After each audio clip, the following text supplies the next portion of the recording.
to my YouTube channel, Anita Tarot. Saya salah satu reader tarot di Sumatera Utara. Saya berharap ketika mendengarkan saya, kalian menjadi lebih baik dalam asmara, karir, dan keuangan. Terima kasih untuk kalian yang telah menonton YouTube channel saya. Dari saya, Anita Tarot.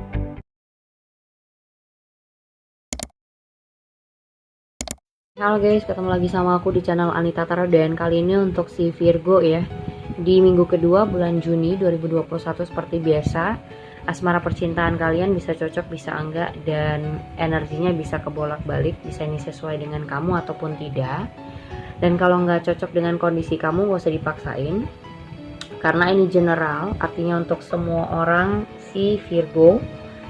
Kalau kalian ingin lebih tepat dan lebih pasti untuk secara pribadi dibacakan soal asmara percintaan, karir, keuangan, tentu bisa lihat di bawah judul, di deskripsi sudah ada aku tulis bagaimana syarat-syarat untuk berkonsultasi sama aku, dan bisa juga hubungin aku langsung lewat Line ataupun Instagram. Oke. Di sini ada Trio Pentacles, terus ada The High Priestess,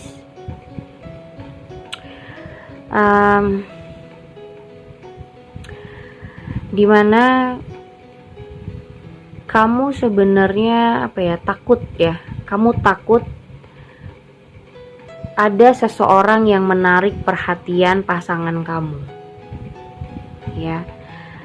Mungkin kamu ngerasa pede, kamu ngerasa percaya diri, kamu ngerasa aku cantik kok gitu, aku punya ini, aku punya itu gitu, atau aku punya keuangan yang baik, aku punya usaha, aku punya ini, nggak mungkin dong pasangan aku ada orang lain gitu. Tapi yang kamu pikirkan adalah bener nggak ya gitu. Jadi selalu kepikiran akan hal itu gitu, takut pasangan kamu ada yang lain, dan takutnya pasangan itu lebih daripada kamu gitu, karena kamu ngerasa kamu udah jadi orang yang mungkin independen gitu. Kamu tahu kamu orang yang independen, kamu punya tabungan atau punya usaha, atau bisa orang yang bisa diandelin. Jadi rasanya kalau kamu ngerasa perfect dalam hidup kamu tapi pasangan kamu melirik orang lain, itulah hal yang kamu takutin gitu.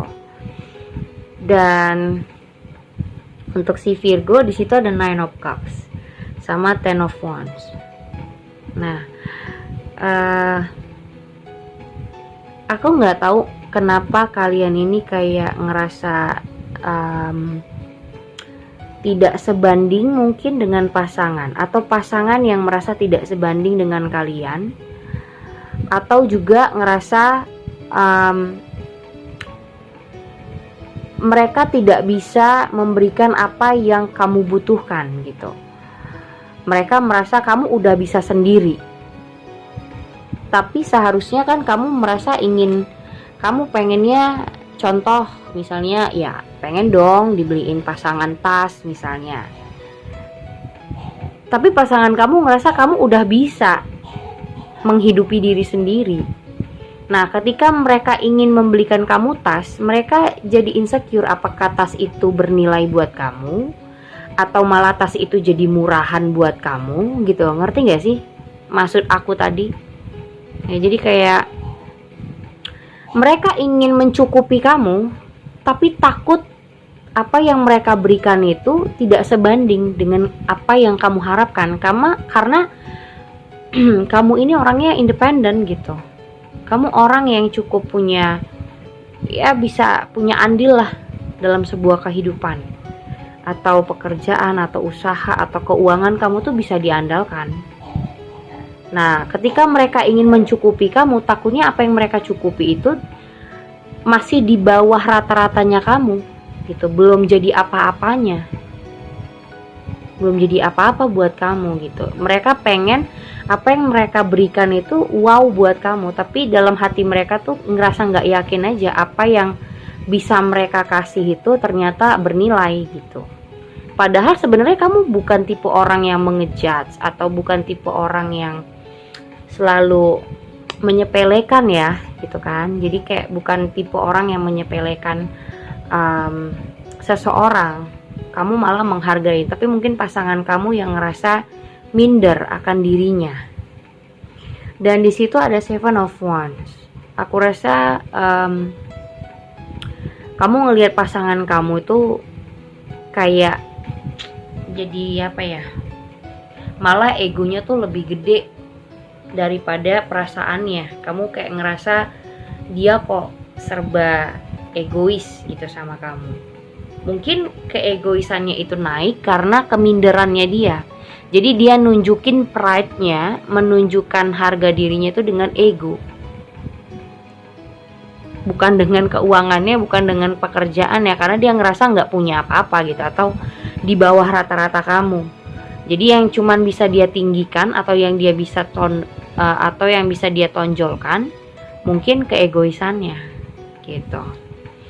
Terus ada Page of Wands, terus ada Ten of Swords ya. Jadi kamu nggak ngerasa safe aja dengan sikap pasangan yang mungkin kadang baik banget, kadang dia egois banget gitu. Jadi kamu ngerasa ini orang sebenarnya apa sih maunya, ya apa sih maunya dia gitu. Dan berharap ada judgment, berharap kamu bisa lebih nyaman, bisa lebih apa ya, ngejalani hubungan itu kayak lurus-lurus aja, nggak ada pemikiran tentang pasangan yang aneh atau takut pasangan begini, takut pasangan begitu. Ada The Magician sama The Strength. Artinya bagaimana cara kalian mengupayakan dan mempertahankan hubungan ini agar tidak ada kesalahpahaman. Dan ada Page of Wands, tadi aku bilang cobalah untuk saling terbuka satu sama lain. Ya, menjalani hubungan itu saling terbuka. Jadi apa yang ngerasa nggak cocok, apa yang merasa nggak srek, atau mungkin kayak ada rasa insecure dari pihak dia harusnya berbicara sama kamu. Ada yang dia bilang, ada yang diomongin gitu. Jadi supaya kamu nggak menebak-nebak dia itu kenapa, atau ada yang aneh nih orang kayak sensi kenapa sih gitu. Jadi harus ada keterbukaan di sini. Mau kamu ngerasa insecure atau dia yang ngerasa insecure, atau ada yang nggak enak di hati, ya coba diungkapin gitu. Atau merasa tidak pede sama pasangan tuh, ya harusnya lebih terbuka aja gitu. Kayak ngerasa mungkin kamu punya ini, punya itu, ya aku cuman punya segini. Aku pengen lebih dihargain. Ya sebenarnya nggak ada masalah kalau dia terbuka, tapi masalahnya orang ini tuh cukup menutupi keinsecurean dia. Terus yang dia tonjolin adalah egonya gitu, hanya untuk dihargain. Yang dia tonjolin egonya. Seharusnya dia lebih terbuka dengan ketidak kayak kalau orangnya tidak pede, harusnya dia berbicara gitu. Apa yang membuat dia tidak pede, apa yang membuat dia minder sama kamu, seharusnya dia omongin. Tapi tipe orang seperti ini, orangnya nutupin keadaan keminderan dia. Karena kalau dia bicara mungkin kayak pride-nya dia jatuh, atau wibawa dia kayak ngerasa jatuh banget gitu. Jadi buat orang seperti ini, kamu nggak ngerasa membuat kamu yakin aja. Padahal sebenarnya yang nggak yakin tuh atau minder itu dia. Tapi kamu nggak yakin karena sikap pasangan kamu yang aneh-anehan gitu. Malah kamu mikir dia mungkin punya orang lain, atau ada yang lain, atau lagi tertarik sama orang lain makanya berubah sama kamu. Padahal sebenarnya mungkin ngerasa kamu lebih safe, kamu lebih berhasil, lebih mandiri daripada kesuksesan dia, daripada kerjaannya dia, kamu lebih unggul gitu. Dan dia menonjolkan diri di depan kamu itu dengan egonya, supaya kamu lebih menghormati, tapi dengan kekerasan hatinya atau keras kepalanya dia, supaya bisa dihargain. Padahal nggak usah pun pakai keegoisan. Kalau dia terbuka apa yang menurut dia nggak bisa pede atau nggak bisa percaya diri di depan kamu karena kamu punya hal yang lebih, kamu tetap bisa menerima dia gitu loh. Kamu tetap bisa menghargain sebenarnya, tapi dia yang malu. Dia yang punya malu berlebihan. Jadi untuk orang seperti ini beban juga sih buat diri dia untuk ngejalani hubungan sama kamu. Efeknya apa? Sikap dia kadang aneh gitu. Jadi kayak hubungan yang sikap dia tuh nggak intens. Ya kadang kayak orang pelin-pelan, ngerti nggak? Kayak orang linglung gitu. Oke, segitu aja buat kalian. Thank you for watching. Jangan lupa subscribe, like, and share-nya. Thank you guys.